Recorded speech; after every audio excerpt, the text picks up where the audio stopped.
ಶಾಲೆ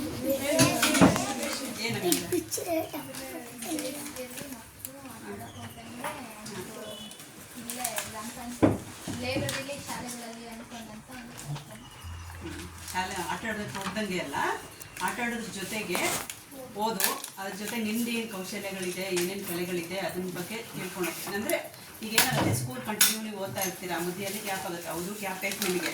ಯಾಕೆಂದರೆ ಓದ್ತಾ ಇದ್ದವ್ರ ಮಕ್ಕಳು ಸ್ವಲ್ಪ ಗ್ಯಾಪ್ ಅವರಿಗೆ ಆದಂಥ ಪ್ರೋಗ್ರಾಮ್ಗಳು ಮಾಡ್ಕೊಂಡಾಗ ಅವ್ರಿಗೆ ರಿಲೀಫ್ ಸಿಗುತ್ತೆ, ನೆಕ್ಸ್ಟ್ ಓದಲಿಕ್ಕೆ ಈಸಿ ಆಗುತ್ತೆ. ಎಲ್ರಿಗೂ ಗೊತ್ತಿರೋಂಗೆ ಟೌನಲ್ಲಿ ಅಲ್ಲೆಲ್ಲ ಇದು ಸಮ್ಮರ್ ಕ್ಯಾಂಪ್ ಅಂತ ಮಾಡ್ತಾರೆ.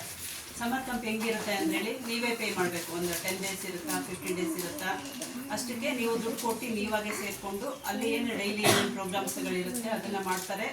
ನೀವು ಅದನ್ನು ಡೈಲಿ ಹೋಗಿ ಬರೋದು ಮಾಡ್ಕೊಂಡು ಬರ್ಬೋದು. ಬಟ್ ಏನಾಗುತ್ತೆ, ಹಳ್ಳಿಗಳಲ್ಲಿ ಎಲ್ಲ ಮಕ್ಕಳನ್ನು ಆ ಥರ ಕಳಿಸ್ಲಿಕ್ಕೆ ಸಾಧ್ಯ ಆಗಲ್ಲ. ಟೌನಲ್ಲಿ ಹತ್ರ ಇರುತ್ತೆ, ತಂದೆ ತಾಯಿನ ಕರ್ಕೊಂಡೋಗಿ ಬರ್ತಾರೆ. ಮತ್ತು ಅವ್ರಿಗೂ ಏನೋ ಜಾಬ್ ಮಾಡ್ತಿರ್ತಾರೆ, ಕಳಿಸ್ಲೇಬೇಕಾಗುತ್ತೆ, ಕಳಿಸ್ತಾರೆ.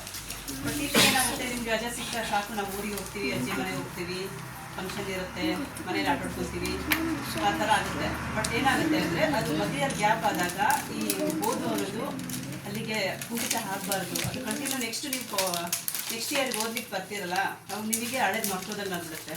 ಆ ಥರ ಆಗಬಾರ್ದು. ಅದ್ರ ಜೊತೆಗೆ ನಿಮ್ಮಲ್ಲಿ ಕೆಲವು ಕೌಶಲ್ಯಗಳಿರುತ್ತೆ, ಅದನ್ನು ನೀವು ಇನ್ನೂ ಇಂಪ್ರೂವ್ ಮಾಡ್ಕೊಳಕ್ಕೆ ಈ ಥರ ಕಾರ್ಯಕ್ರಮಗಳು ನಿಮ್ಗೆ ತುಂಬ ಅನುಕೂಲ ಆಗುತ್ತೆ.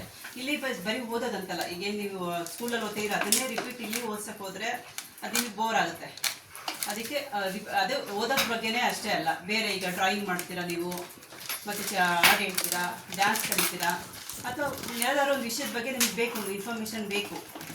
ಈಗ ನೀವು ಇಲ್ಲೆಲ್ಲ